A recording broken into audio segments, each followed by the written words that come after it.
I think the way the club is going at the moment, and on the back of Patrick McElhenney, on the back of no news regarding contracts, I think it's probably almost the straw that broke the camel's back in regards to supporters. An appeal for a handball by Dundalk. They've started very well here, James, haven't they? Yeah, good tempo to it. I suppose building from where they've left off in recent weeks. They did a 3 or 4 game day break there between matches, which is huge compared to what they've been operating on. But certainly they look like the mean business here early on. This might be a first chance of the game really for Harps to test Dundalk defensively. Headed away by Cameron Dummigan. It'll break here though for Ryan Connolly, but a Dundalk player gets a boot in and Dundalk emerge with it. Here's Patching, and Patching has released Pat Houben, right hand side of the penalty area, jinking one way. Now the shot, it's a really good effort, just off target by Houben.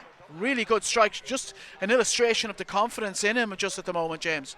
And just holds him down. It'll be a free kick to Dundalk in a good position here for the likes of Michael Duffy, just on the corner of the penalty area. James, Patching there too. Yeah, it's one of them. You can put it into the box, so you can maybe have a go if you're feeling really ambitious. And it mightn't be a bad idea to test Ger Doherty this early.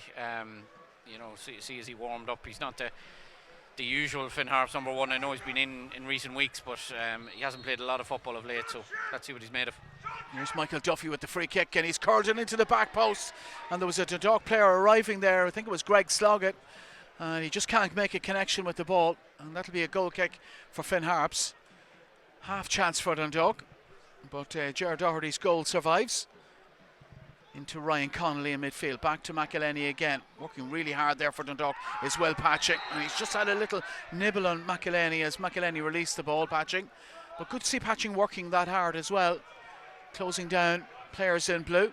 Here's Connolly, spreads it out towards Musto on the left hand side. Barry McNamee makes a run for him ahead of him, but across comes Cleary. No nonsense challenge on McNamee, appeals for a free kick, but the referee is awarded just a throw into Harps, taken quickly by Musto. Here's Dave Webster with a chance to cross this into the penalty area, which he does towards Owolabi. Controls it on his tie, gets the shot away. And he's found the bottom corner, Owolabi. Allowed the space to get turned and fire. And just as in the first cup game, Finn Harps are in the lead. And it's Tunde Owolabi with the goal. Really smart finish by the Belgian. His 9th goal of the season. His 7th in the league. And Finn Harps, against the run of play, you have to say, have struck the front here at Finn Park. And Vinnie Perk does not look impressed on the edge of his technical area. Arms folded. And James, no question Dundalk have had the better of it here in the opening 18 minutes. That goal has come entirely against the run of play, but a goal of quality by Owolabi. It was brilliant. Sometimes you just have to hold your hands up and say what a finish.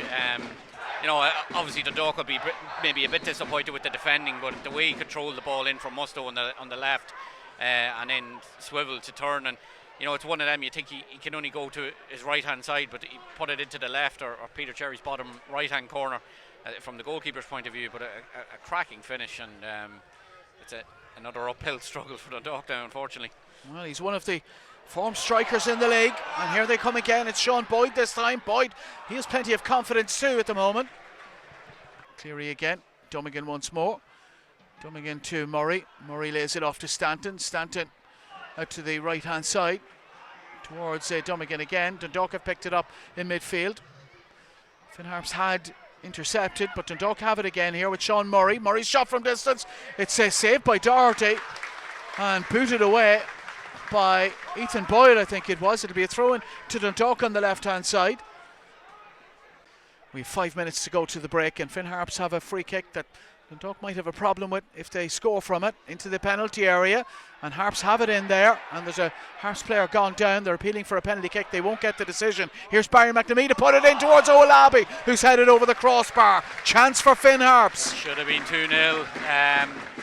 Again, great play by McNamee on the left, gets to the end line, gets the ball in, and Owolabi gets there first, and from maybe 4 or 5 yards out, puts it over the bar. Just didn't get it over it, I suppose, but another real let off from the Dundalk. Boyle straight up into the evening air. Greg Sloggett just has enough strength to hold off his marker, but he's given the ball away to Barry McNamee, and he's gone past Dummigan. Oh, what a good challenge that is by Daniel Cleary. Had to get it right. wrapped right boot around and right leg around Barry McNamee, crossed in by Harps again. But Dan Cleary slid in from some distance away to make that challenge, and he had to be inch perfect. It was a risky one, all right, but it was inch perfect. Here's Boyle now for Dundalk. Boyle to Duffy. Duffy for Leahy. Now Will Patching. Patching, Pat Hooban trying to stay onside. Sean Murray as ever inside the penalty area on the edge of it. Patching is taken down. Free kick to Dundalk in a decent position. Certainly within Patching and Duffy range. There'll be some concern here for Ger Doherty. He's been on the receiving end of a Michael Duffy special in the FAI Cup quarter-final match, the replay at Oriel Park. And Duffy has to be favoured here to have a go at this one. Will Patching also standing over it. Patching scored twice against Harps earlier this season in a 2-1 Derry City win here at Finn Park. But he steps away and leaves the responsibility with Michael Duffy. Duffy's free kick now. About 10 yards outside the penalty area. Ger Doherty is on his right post at the moment, organising the wall ahead of him. At the moment there are 4 blue shirts in the wall, with another one fairly loosely, while Barry McNamee gets down to his knees to be the draft excluder on the other side of the wall. Here comes Michael Duffy. Can he do it again? It's on target! Oh, Michael Duffy! He has done it again! And Ger Doherty must be sick of the sight of Michael Duffy, because once again he's fired a wonderful free kick past him, and Dundalk are level. Well, that is special. That's almost Cristiano Ronaldo-esque, the way he got the sort of the knuckle puck nearly on it, where it kind of, you know, doesn't have a lot of air, but it dips very quickly. And right in the bottom right hand or left hand corner, don't think any keeper would have saved that. A really special strike, and you know, Dundalk right back in it, but a reminder of what they're losing as well in Duffy. Well, Ger Doherty had a good look at a Michael Duffy free kick at Oriel Park recently, but he went for the other side this time. Yeah, like and that was probably even more impressive, that one, to be fair, because it's a harder thing to get that up and down like that than what he done in Oriel Park, which wasn't a bad strike either. Really sensational by Duffy, and you know, 54 goals for the club now, same as Terry Evison, same as Richie Towell. He's in that sort of bracket of special players, and it's just a pity we're losing him. Here's Pat Hooban now into the penalty area. Hooban, he's gone down. Is it a penalty? It is! And all of a sudden there's an opportunity for this game to turn on its head, because Pat Hooban enters the Finn Harps penalty area, and they may have been denied a spot kick in the first half, Dundalk, but they will have a chance from 12 yards in this second. And Pat Hooban, once again, is the architect of himself of this opportunity. And it'll be Hooban against Ger Doherty. Well, I hear a Finn Harps supporter around me saying unbelievable. It is unbelievable. It's hard to believe what we're seeing in the last couple of moments. And Ger Doherty will have to draw on all his experience against Pat Hooban here. 17 minutes into the second half. Pat Hooban against Ger Doherty to turn this game on its head. Hooban, and he scores! Pat Hooban makes it 8 goals in 6 games for Dundalk, and Dundalk lead by 2 goals to 1. And this is quite remarkable, James. Unbelievable. We were wondering a few moments ago where there was going to be a goal coming from, and all of a sudden we've got 2. I know the Finn Harps fans aren't happy, but for me, a stonewall penalty made by Hooban, scored by Hooban, and you know, it's Dundalk's game to lose all of a sudden. Well, the app on my phone that gives us scorelines hasn't had time to catch up with what's going on here at Finn Park, and the Dundalk supporters are ignoring the rain now. They are jubilant on that far side, because their side have turned this game on its head. Here come Dundalk again. Darragh Leahy exchanges passes with Will Patching. Here's Pat Hooban. Hooban across to Murray right hand side. Jordan Mustoe goes out to try and hold him up. Murray tries the shot. Oh, it's deflected wide. Corner kick for Dundalk. And Sean Murray keen to get his name back on the score sheet for Dundalk. Thought he had an opportunity then.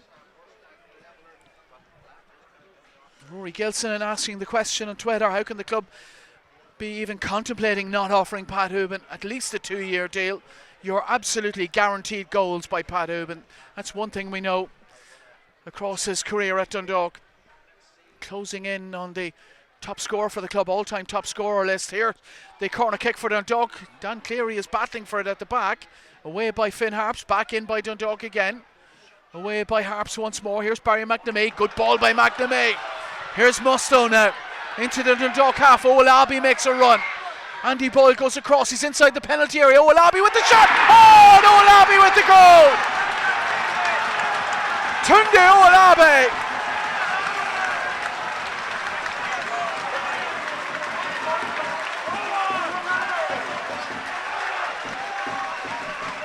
Brilliant breakaway goal from a Finn Harps perspective, and Tunde Owolabi showing what he's about again. Yeah, and I think Rivas Jarkovskis was on the sideline ready to come in. He's about to come in here, and I wonder is it a repeat of what happened against Bows on Monday, where Vinnie Perrott was quite visibly trying to get on hand in that game for Sammy Benamar, and it wouldn't shock me if he was trying to get Jarkovskis on for Dummigan there. But take all credit to Owolabi, great run and finish. Give Peter Cherry no chance. Centre backs are forward. Connolly, long one into the Dundalk penalty area. Greg Sloggett with a good header for Dundalk. It'll break though for Adam Foley. Looks to go on the outside, cross in by Foley and headed over his crossbar really well by Cleary. Michael Duffy over this free kick. It's not a shootable position, but it is a crossable one. And Dundalk leave 3 players back up against Tunde Owolabi. Here's Michael Duffy with the free kick. Duffy's free kick. It's not a bad shape, but and it's just wide. It's just wide. Sammy Benamar with the effort. Just the wrong side of Ger Connolly's post, and that was Dundalk's chance. They had the opportunity. And really good free kick taken by Michael Duffy. But that was a decent opportunity, James. Really was. I mean, that's last chance saloon. Probably we don't know enough about Benamar to know his ability in the air, I suppose. But you'd rather that had found someone else. But great chance, and he probably did everything right. Ger Doherty was beaten, but just inches the wrong side. Full-time whistle's gone, 2-2. Probably a fair result overall, I would say.